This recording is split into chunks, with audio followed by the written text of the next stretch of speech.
sekian diterima oleh pengantin lelaki, qabiltu tazwijaha wa nikahaha li nafsi bimahril madhkur. Terbukalah kehalalan sehingga melahirkan beberapa putra yang menyandang predikat waladil halal, anak yang halal karena pernikahan yang halal.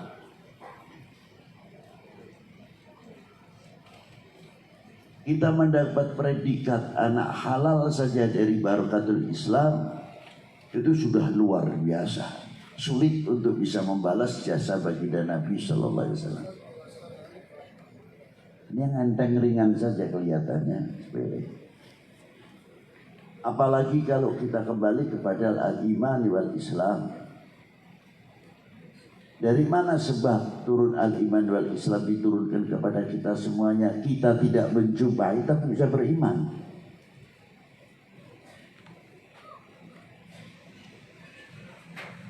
Yang kedua, kita tahu Quran, isinya Al-Quran yang ditafsirkan oleh para mufassir, ditafsirkan beberapa mufassirin yang luar biasa.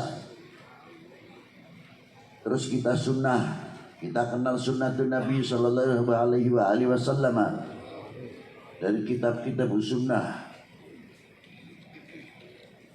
yang terjemahkan, ditafsiri, disyarahi oleh para ulama-ulama pendahulu, sehingga kita mengetahui maksud al-murad, asbabil wurud, sampai Qur'annya kita tahu juga asbabun nuzulnya dan lain sebagainya. Tidak cukup dari itu, kita mengenal taat kepada Allah, taat kepada Rasulullah Sallallahu Alaihi Wasallam, taat kepada kedua orang tua, taat kepada bangsa, kepada negaranya, kepada pemerintahnya, sehingga kita bisa membedakan mana yang halal, mana yang haram, mana yang hak dan mana yang batil, mana yang makruh, mana yang mubah, mana yang wajib, mana yang sunnah. Itu semuanya sebab kita ngikuti baginda Nabi Sallallahu Alaihi Wasallam. Sejauh mana kita mengerti terima kasih kepada beliau. Dengan mengetahui tarikhnya, kita akan menambah mahabbah kita kepada baginda Nabi Sallallahu Alaihi Wasallam. Satu contoh, bila mana anak-anak kita mengetahui bagaimana jerih payahnya kedua orang tua mencari sesuap nasi, sepotong kain demi menutupi auratnya, sesuap nasi supaya tidak lapar. Bagaimana perjuangan-perjuangan beliau yang di gunung, yang di kota. Bagaimana kalau musim kemarau, musim hujan. Yang dari kerjaan yang ringan sampai yang berat. Saya yakin orang tua kita dahulu dalam perjuangannya rata-rata merasa saya belum sampai waktunya untuk sekolah yang tinggi-tinggi karena situasi keberadaan.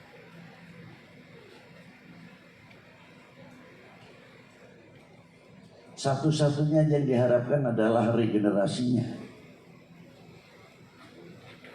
Begitu pula pejuang-pejuang kita terdahulu tidak mempunyai rasa takut tapi patriotisme yang sangat luar biasa. Padahal kekuatan Belanda pada waktu itu luar biasa. Sedangkan orang-orang kita sebagian besar bambu runcing yang dipakai senjatanya, tapi tidak pernah merasa mundur. Itu hebatnya. Karena apa? Imannya, kekuatannya yang luar biasa, dan patriotisme yang ada di dalam bapak atau para leluhur kita semuanya. Nasionalismenya yang begitu tinggi. Karena apa? Tahu sejarah. Anak-anak kita tadi yang saya ceritakan, apabila mengetahui jerih payahnya orang tua kita semuanya. Pasti orang tua anak-anak kita, kapan kita bisa membalas dan membahagiakan kedua orang tua. Malu rasanya kalau akan memalukan keluarganya, bertindak yang tidak terpuji. Memikir jauh kalau apa akan mau bertindak yang sesuatu yang akibatnya tercela.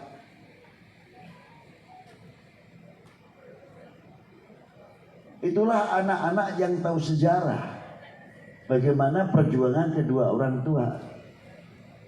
Tapi apabila sudah tidak mengetahui kepada orang tua, tahunya rumahnya sudah mentereng, punya mobil dan lain sebagainya, sifat masa bodoh akan timbul.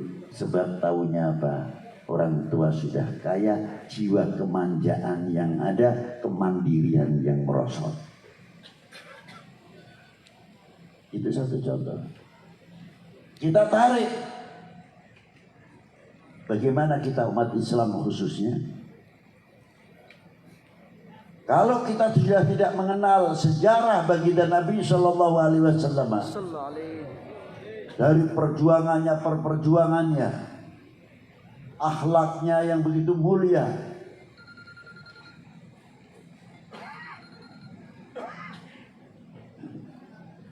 itu satu contoh.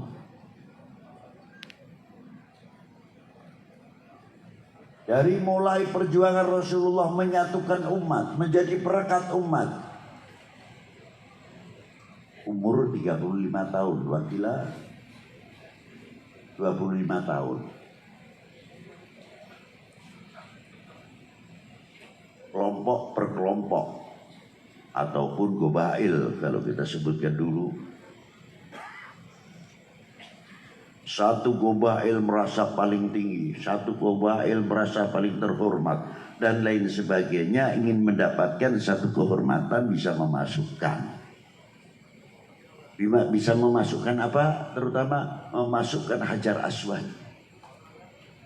Hampir bertikai, hampir pertumpahan darah. Akhirnya alhamdulillah bisa diputuskan pada waktu itu.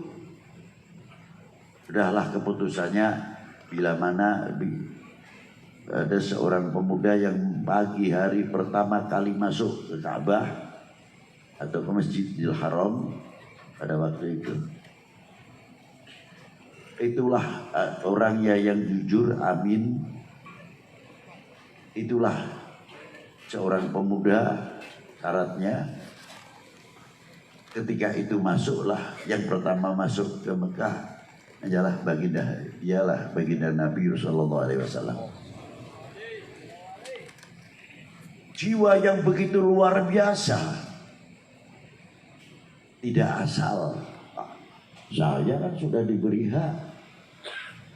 Mengapa kita menggelar sorban lalu tokoh-tokoh kita kumpulkan? Tidak perlu.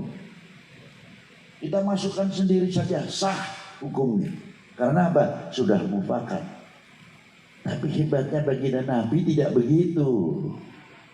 Walaupun sudah mendapat mandat luar biasa, kumpulkan tokoh-tokoh sorban digelar, segi empat, Hajar Aswadnya di tengah, yuk bareng-bareng. Itulah hebatnya. Padahal yang diajak pada waktu itu banyak kan belum mukmin, belum muslim, karena belum bi'tsatun Nabi Sallallahu Alaihi Wasallam. Sehingga memberikan gelar kepada Rasulullah Al-Amin, orang yang jujur, Al-Amin, orang yang dipercaya. Namun sekarang kemana Al-Amin ini, yang sehingga bisa menjadi contoh kepada umat dan kepada masyarakat, kepada bangsa ini.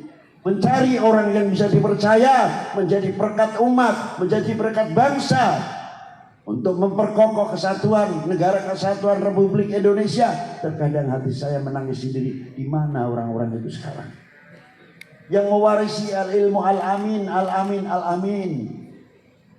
Sejuk rasanya apabila al-amin ini tumbuh di mana-mana, menjadi lopian contoh yang luar biasa. Bukan sekadar mengerti tarikh sejarah, tapi tahu menjiwai sejarah apa yang dicontohkan oleh baginda Nabi Sallallahu Alaihi Wasallam. Lah inilah Yang kedua, contoh yang luar biasa lagi, ketika baginda Nabi SAW hijrah setelah bi'tsah. Apakah hijrah baginda Nabi tuntutan perut? Tidak.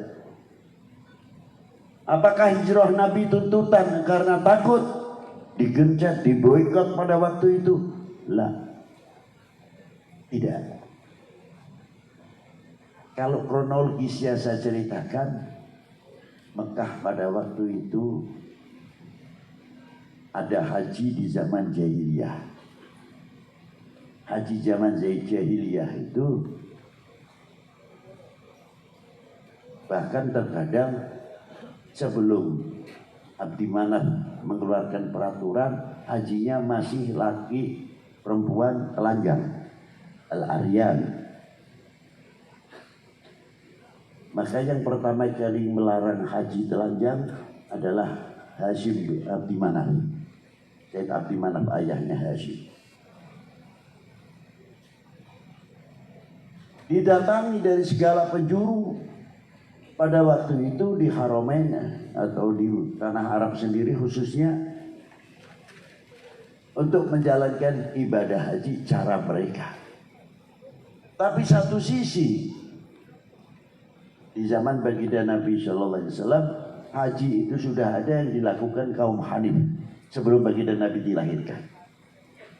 Karena terjadinya penyembahan terhadap batu kayu pada waktu itu sebelum Rasulullah dilahirkan 200 tahun.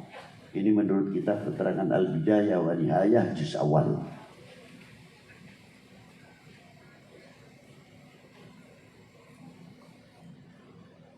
Jadi pendapatan income yang masuk ke kota Mekah, pendapatannya hanya tahunan, 1 tahun sekali. Seandainya tidak ada pemboikotan ekonomi ataupun Rasulullah digencet selain ekonomi, apakah tidak terjadi hijrah? Tetap itu sudah binasi, tetap hijrah, akan dihijrahkan oleh Allah Ta'ala, karena ini sudah mu'allaq, sudah dipindahkan. Yang tahu cuma Allah Subhanahu wa Ta'ala masalah rahasianya hijrah. Nah, kita belajar membuka apa rahasianya hijrah ternyata. Apakah mengangkat pedang sedikit-sedikit Allahu Akbar? Tidak. Hijrah Nabi membuka lapangan ekonomi dunia pertanian. Pedangnya diganti pedang intelektual, melahirkan ilmuwan. Allahu Akbar kalau zaman sekarang mungkin. Allahu Akbar, bangun mall. Allahu Akbar, bangun Alfamart. Allahu Akbar, bangun marketing ekonomi supaya tumbuh dengan baik. Allahu Akbar, karena ekonomi adalah bagian pertahanan nasional, ketahanan nasional, ekonomi, pertanian, pendidikan dan lain sebagainya, supaya tidak goyah ketahanan nasional ini bagaimana? Itu diantaranya.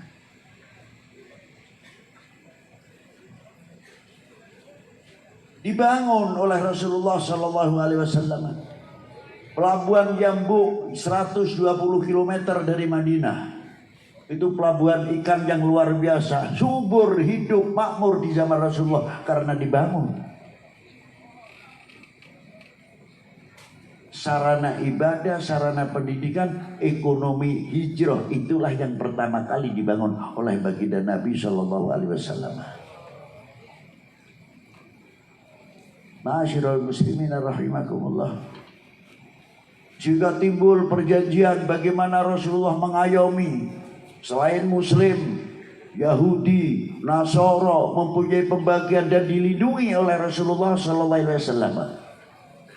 Itu perjuangan baginda Nabi SAW menjadi pemersatu. Sebelum hijrah menjadi pemersatu, setelah hijrah menjadi pemersatu. Kemana sekarang pemersatu?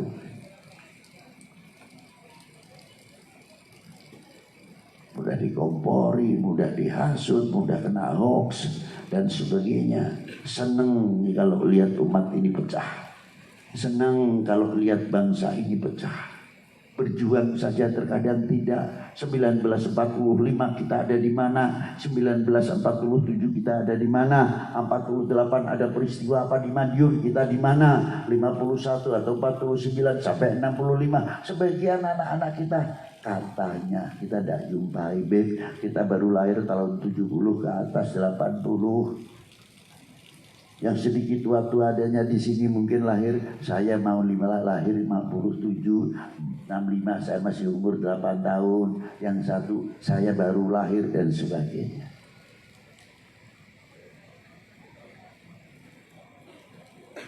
Kecil yang umur 80 tahun atau lebih boleh dihitung lah. Mengikuti bagaimana jerih payahnya para leluhur, para sesepuh-sepuh kita dahulu. Lah itulah. Kembali lagi kepada Rasulullah Shallallahu Alaihi Wasallam. Begitu Rasulullah dihijrahkan, luar biasa menjadi kemakmuran, persatuan yang sangat luar biasa. Maka dengan peringatan Maulidin Nabi SAW, apabila kita mengetahui jejak-jejak baginda Nabi, akan menambah. Menambah apa? Cinta kita kepada baginda Nabi Sallallahu Alaihi Wasallam.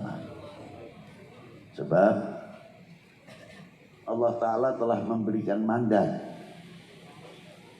kepada baginda Nabi Sallallahu Alaihi Wasallam. Apa di antara mandatnya? Qul in kuntum tuhibbunallaha fattabi'uni yuhibbukumullah. Katakanlah kekasihku. Padahal ayat ini sangat menunjukkan sekali qul in kuntum tuhibbunallah. Ini kalimat tuhibbunallah telah membuka kebesaran Rasulullah. Bila mana kalian mencintai aku, yakni Allah Ta'ala, Rasulullah mendapat mandat. Katakanlah kepada umatmu, ya Muhammad, ya Rasul, ya Rasulullah, ya Rasuli, atau ya Habibi. Apa sabdanya Allah Ta'ala? Fattabi'uni. Ikutilah kami, ikutilah saya, bukan ikutilah kami. Lafalnya mufrad langsung fattabi'uni. Kalau ingin kenal dan ingin tahu muhibbin atau cinta kepada Allah Subhanahu wa taala, yuhibbukumullah, kalian akan dicintai oleh Allah Subhanahu wa taala. Tidak mungkin lepas dari pintu baginda Nabi sallallahu alaihi wasallam ingin dicintai oleh Allah Subhanahu wa taala, dan ingin kita mencintai Allah Subhanahu wa taala lepas dari baginda Nabi mustahil. Sebab pintunya yuhibbukumullah hanya pada baginda Nabi sallallahu alaihi wasallam. Nah, disinilah tidak cukup dari itu saja, bagaimana kita dihubungkan oleh Allah Ta'ala supaya kita ini tidak putus hubungan dengan baginda Nabi. Supaya apa? Kalau di dalam ilmu tarekat disebut rabithah. Dalam mau dzikir membayangkan wajah guru. Apa ajaran guru kita kepada kita ini apa? Oh, guru kita sering mengajarkan jangan sampai syirik billah, hatinya dihidupkan dengan bidzikrillah, menghadap kepada Allah, merasa dilihat dan didengar oleh Allah Ta'ala. Ini guru rabithah. Maka dihadirkan dahulu bukan untuk dijadikan berhala atau dijadikan mitos, tidak. Itu maksudnya rabithah. Hatinya, zikirnya tetap kepada Allah Subhanahu wa taala, tapi kita merasa diantar, dituntun, dibimbing oleh guru mursyid. Menyambung terus. Kadang kita umat ini kepada baginda Nabi SAW. Dengan apa? Innallaha wa malaikatahu yusalluna 'alan ya ayyuhalladzina amanu sallu 'alaihi wa sallimu. Rasulullah itu lautan yang tidak ada dua, bahru rahmatillah. Seandainya kita ini umatnya tidak membaca selawat, atau tidak mendoakan dikira Rasulullah kekurangan rahmat dari Allah Ta'ala. Mustahil. Kalimah innallaha yang akhirnya wa malaikatihi wa malaikatahu yusalluna ala nabi, ini sudah menunjukkan bagaimana rahmatnya Allah Ta'ala diberikan pertama kali kepada Rasulullah Sallallahu Alaihi Wasallam. Dari semenjak azali, bukan terus karena turunnya ayat itu baru Allah Ta'ala memberikan salamnya, tidak. Ini menceritakan masa lampaunya. Baginda Nabi sebelum dilahirkan sudah mendapatkan rahmat dari Allah, mendapatkan selawat dari Allah Subhanahu wa taala. Apa selawatnya Allah kepada Rasulullah? Salatan rahmatan makrunatan bi ta'dim. Artinya di situ. Rahmat yang disertai mengagungkan kepada kekasihnya. Sudahlah, saya ambil sedikit saja. Apa diantaranya? Allah Ta'ala tidak pernah memanggil dalam satu gelondong, satu ayat, satu surah, di dalam satu berapa juz surah dan sebagainya yang ada di dalam Al-Quran mengatakan ya Muhammad. Pakainya kul halus, bukan kul saja, bukan Nabi. Kul lembut kalimah kul itu. Karena apa? Li habibihi jalla wa ala. Bahkan mufassirin ada yang menafsirkan kul ya habibi, bukan kul ya Muhammad. Bagaimana Allah Ta'ala memberikan tarbiyah, adab, akhlak kepada umat baginda Nabi sallallahu alaihi wasallam. Apa diantaranya? Allah Ta'ala berfirman, la taj'al du'a ar-rasul bainakum ka du'ai ba'dukum ba'dha. Jangan kamu memanggil kekasihku ini sebagaimana engkau memanggil sesamamu. Itu diantaranya. Allah Ta'ala pertama kali memberikan contoh. Apa panggilan Allah Ta'ala kepada baginda Nabi? Yasin. Panggilan Toha, ya ayuhan Nabi, ya ayuhan Rasul, ya Muzammil, dan selanjutnya tidak ada satupun kalimat ya Muhammad. Yang ada khobar Muhammad Rasulullah walladzina ma'ahu asyidda wa'alal kufar ruhama bainahum. Nah itulah. Itu diantaranya. Allah Ta'ala memberikan contoh. Ternyata panggilan itu mengundang wibawa yang luar biasa. Kelihatannya enteng, sepele. Saya beri contoh yang ringan-ringan saja para bapak, para ibu, para santri. Kita panggil, ada kita teman kita masih muda di bawah kita sekali. Jauh umurnya. Sudah dipilih oleh masyarakat dan termasuk saya sendiri ikut milih. Pantas tepat apabila menjadi RT. Setelah menjadi RT, kita memanggilnya T, RT, mau kemana T? Atau Assalamualaikum T, saya ada perlu T, RT. Tidak, karena sudah diangkat menjadi bapaknya sekelompok RT itu tadi. Walaupun umurnya muda, mendapat jabatan tua.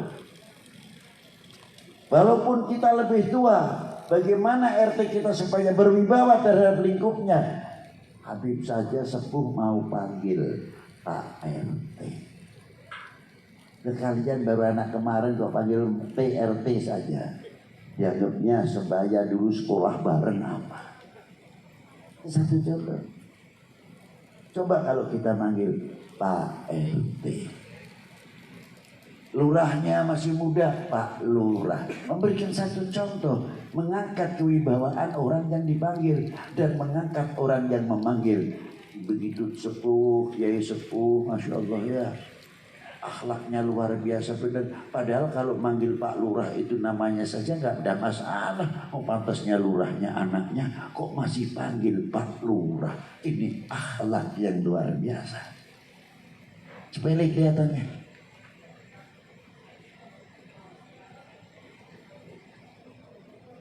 Kembali tadi. Terus kita kepada Pak Camat, Pak Danramil, Pak Kapolsek, sampai ke atas Pak Bupati, Pak Dandim, Pak Kapolres. Beda umur nasami umpamana dipanggil seayana wae itu. Untung-untung masih dipanggil Kang. Nah, inilah. Jadi panggilan itu mengangkat sampai Pak Gubernur, sampai Pak Presiden. Dengan panggilan waktu zaman Pak SBY, waktu zaman Gus Dur, Pak Gus Dur, waktu zaman Pak Jokowi dipanggil Pak Jokowi, Pak Presiden Jokowi. Namanya terkenal dengan panggilan santun, kita memanggil beliau. Apa kamu? Oh, Jokowi, kakak lu apa? Apa adik lu? Hormati dong orang nomor satu Indonesia kok. Siapapun nomor satunya orang Indonesia. Siapa lagi kalau bukan kita ini yang menghargai orang nomor satu Indonesia. Mau menunggu bangsa lain? Tidak.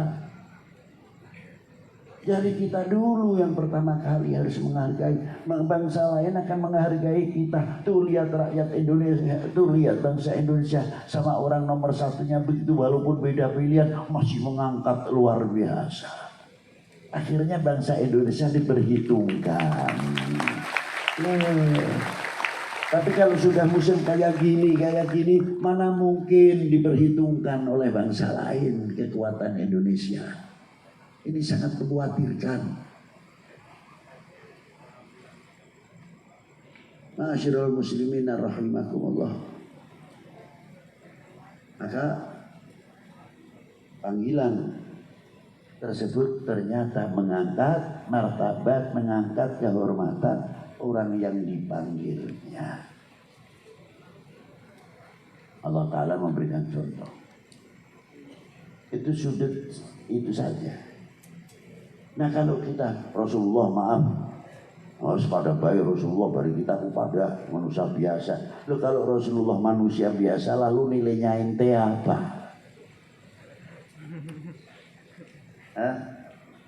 Kalau Rasulullah dianggap manusia biasa lalu nilainya Rasulullah begitu hebatnya lalu nilainya ente apa? Saya mau tanya.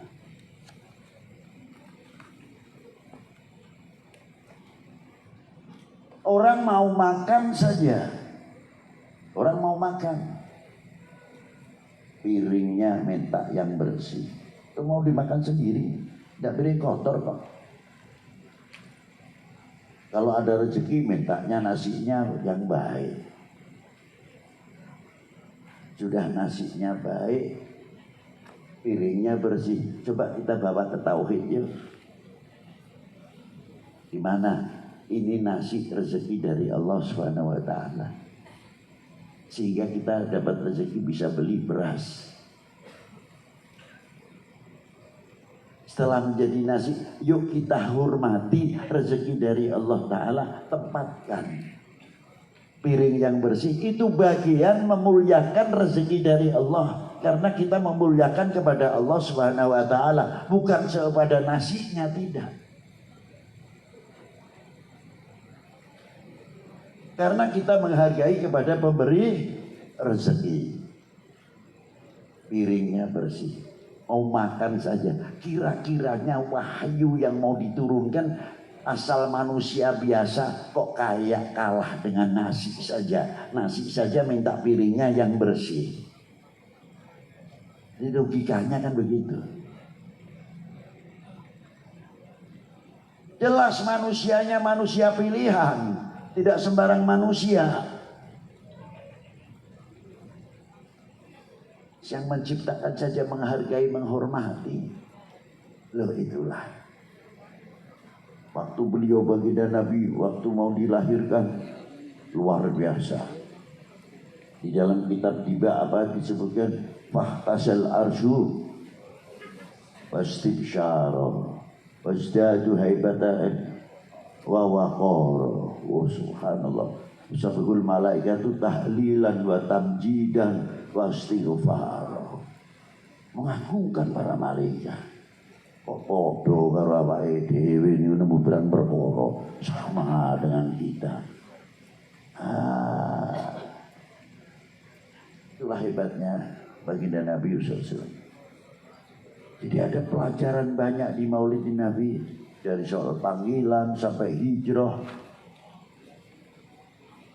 Dan ketika hijrah ke Madinah inilah sebab apa 3.000 tahun yang lalu sebelum Masehi itu sudah ada jalan sutra, jalan ekonomi yang menghubungkan Timur Tengah ke Timur Jauh. Sudah berhubungan. Kain sutra, lain-lainnya, balter ilmu obat-obatan, balter ilmu kedokteran ke Timur Jauh.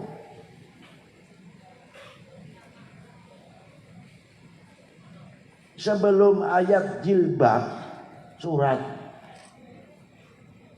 dunia Arab dan Timur Jauh sudah menggunakan pakaian yang rapi. Padahal per orang paling tidak 4 meter sampai 3 meter. Untuk kayak pakaian mbak-mbak yang dipakai umpamanya. Orangnya tinggi-tinggi. Besar. Kain dari mana itu? Kok surat jilbab suruh berjilbab rapat, seorang perempuan harus rapi. Pakaiannya dari mana? Padahal tekstil pada waktu itu belum ada. Tapi sudah turun. Tidak sekali-kali Allah Ta'ala memerintahkan, sudah ada. Nah itulah hebatnya. Ma'asyiral muslimin rahimakumullah. Dakwah yang demikian yang luar biasa ini dicontoh oleh terutama aulia illah yang ke Indonesia, di antara terkenal Wali Sembilannya.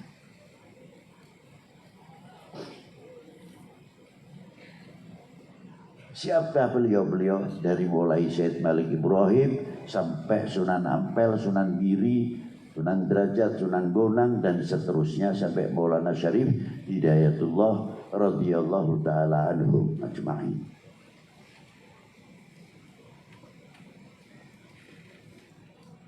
Itulah diantaranya yang ditiru oleh para beliau. Beliau masuk ke Indonesia, tidak hanya masuk saja ke Indonesia lalu adu kesaktian, tidak. Beliau ahli ekonom, beliau ahli pertanian, beliau ahli kedokteran, beliau ahli obat-obatan. Dengan dakwah cara itu yang luar biasa, hingga yang masuk di Pejajaran, hingga yang masuk di Majapahit dan sebagainya. Beliau menguntungkan, memberikan income kepada wilayah-wilayah yang ditempatinya.